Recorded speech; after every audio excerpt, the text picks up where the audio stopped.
Johnson. And Steve, we got some good action to talk about in our first segment, which is a recap of yesterday's this weekend's bouts. And we had some good ones. We actually had some good ones. Lara versus Hurd. We had some old fossils fight that wasn't televised, but it was good. Let's get right into it and talk about how you saw the fights and. Let's start off with that first televised fight, which was Julian Williams and Nathaniel Galan. Yep. That was a nice fight, but let me jump ahead a little bit of it because I'm sure everyone will agree. Julian Williams clearly won the fight, but there was one judge, I'll let you talk about her, she had to fight a draw. So, I mean, the other two judges, one had a 116 to 112, the other one had a 117 to 110, and then she comes up and she calls the fight a draw. Hey, she sees what she sees. She sees what she sees. But I mean, it's amazing when you got a fight a good fight, and it's back and forth, rock'em sock'em, and obviously you get a judge that comes in there and scores the thing as a one-sided, lopsided event, which clearly it wasn't. I mean, it was a very good close fight, and the other two judges, if I'm not mistaken, had it with 114, 113. No, you're jumping to the main event. We're talking about this is Williams and Gallimore. I'm talking about. Yeah, but didn't two judges have it close and then? No. Okay. I'm talking about. One judge had a 117 to 110. The other judge had a 116 112, and this lady had a 114 114. It wasn't close. I mean. It was, most of us saw it as almost being a shutout. The only thing I can say about Nathaniel Gallimore, I like the kid a lot, but he found out last night what it's like when you step up in level of competition. Yes. And to his credit, he did get stopped, and it looked like several times he was going to get stopped. But I don't know we've talked about this before. I don't know about letting your kid take a beating like that, because he took a beating. And I don't know if he's able to rebound from that. We'll get to see, but. Man, it was brutal. At one point, I was really concerned. I have to say it. I don't know why Robert Byrd didn't stop the fight. I mean, I'm sorry. Our boy, Tony Weeks. Tony Weeks. And Tony Weeks is notorious for, if nothing else, stopping the fight too early. Yeah. But he wasted no time in just sitting back watching this fight and watching him go. He comes from that old school, Richard Steele school. I ain't gonna let nobody get hurt. But in this case, it looked to me like my boy Gallimore was in trouble. But hey, it was a good junior middleweight fight, and the bottom line of that, the winner of that was expected to get the winner of the main event. Yep. Who was Lara and Jared Hurd. Yeah, but he may. He still may, because I don't know. I'm kind of getting a feeling that Charlo, man, I don't think he wants anything of Hurd. I think he was hoping that Lara would win the fight, that way he can come in and just take over. But I'm not sure. He ain't so mouthy when it comes to Hurd. Okay. Well, let's just be honest. Hurd is a giant junior middleweight. He's so big. He's a giant gentleman, and nobody really wants to. I think well, let's talk about that in the third. Yeah. About the possibilities of that. But let's talk about the main event. Oh, and this was at the Barclays Center in New York. Yep. They actually interviewed Mike Tyson. He was there. It was good to hear from him. You had your boy Floyd Mayweather. They always give him airtime. I don't know. They showed 3 fights last night, right? Yeah. Okay. Yeah. I don't know, man. I don't know. Let's talk about the main event. Okay. Let's go on to that. The other fight. It's just.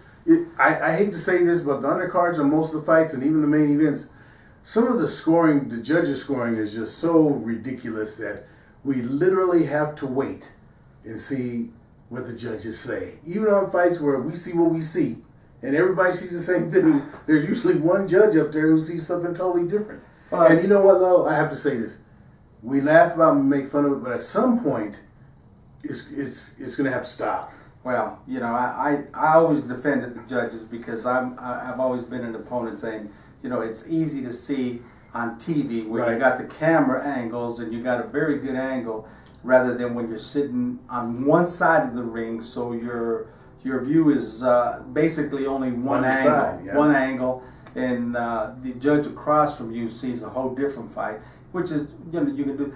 But that excuse doesn't hold anymore because they're just so off base. I mean, if I'm on this side and you're on the other side, I might miss a couple of shots because my fighter's backs are to me, but that doesn't give you a point from having the fight being a draw to almost a shutout.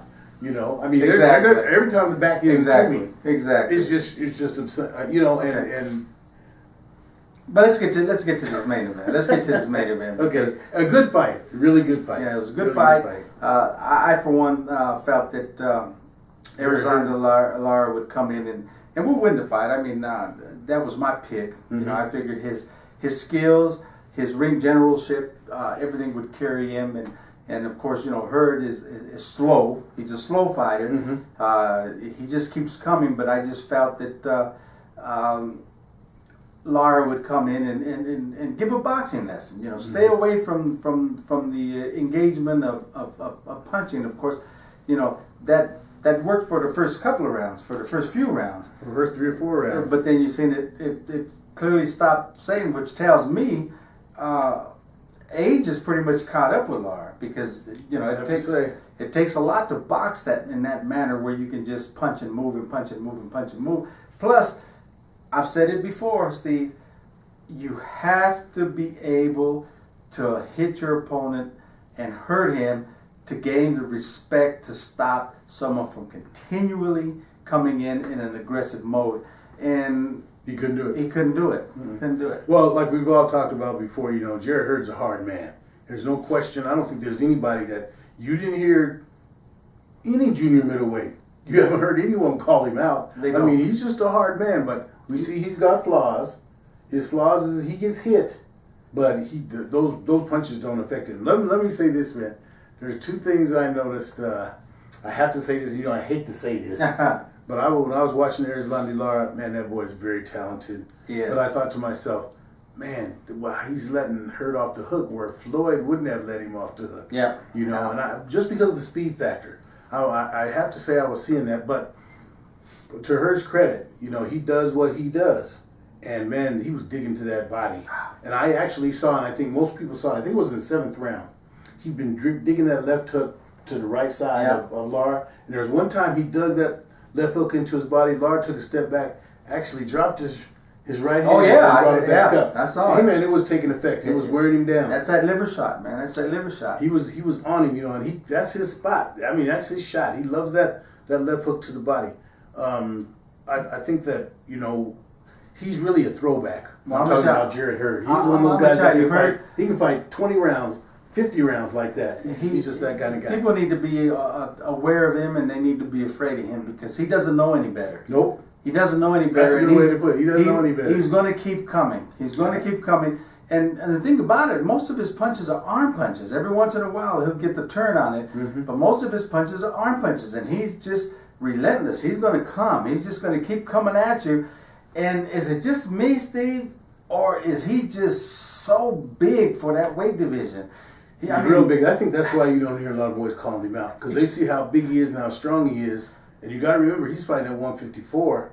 He very easily could fight 160, you know, and raise hell there. But he's content right now to well, as long as he's making the weight, and then he comes back. He comes back at his walk around weight and gets into the ring. I mean, he's just so much. He was just so much bigger than Lara that it was amazing at the difference you can see. And there was actually, I don't know if Lara was to set his feet and hit him, if he would still hit him hard enough to get the respect. I saw him land in the 3rd round. He hit him with a left hand that I even said, ooh. And by the time I said, ooh, Jarrett Hurd was right back on him.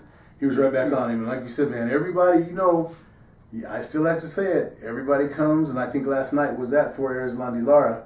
Like you said, I think age had a lot to do with it. But he finally came up against that immovable object. Wow. He could not move him, and so that made him be on the defensive the whole fight. He had his moments where it looked like he was good. You know, he made some good connections. But it didn't hurt Hurd in the least. Let me say this before we move on from that. Yeah.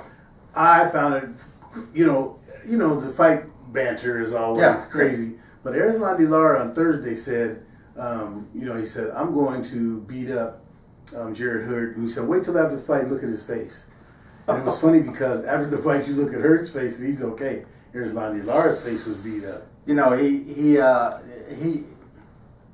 I gotta give him credit, though, man. I give him credit. He got beat up, and you know the thing about it is honestly, I saw the fight where if Hurd doesn't knock Lara down in that last round, personally, me, don't say anything, guys. I had Lara winning the fight because he had such a long and commanding lead in the first half of the fight.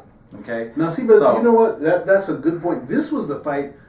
Let's give credit. This was the fight, that main event, that the scores were pretty much like anybody could have said. Yeah. It could have gone either way, but there was no crazy score. I mean, it was all, you know, but this was a perfect example of a fight where styles make fights. Exactly. And these two styles, if you like the boxer, you know, he's able to keep the bully off of him, yeah. You know, then you're going to go with Lara. If you like to see the bully just walking his man down, and as he catches him, he beats him up, that was a good fight. So that's what I'm gonna say. You know, that knockdown in the last round cost Lara the fight in my eyes, and I'll go on to say that Lara better thank anyone he wants to thank that there was not another round left, because he wasn't going to make another round.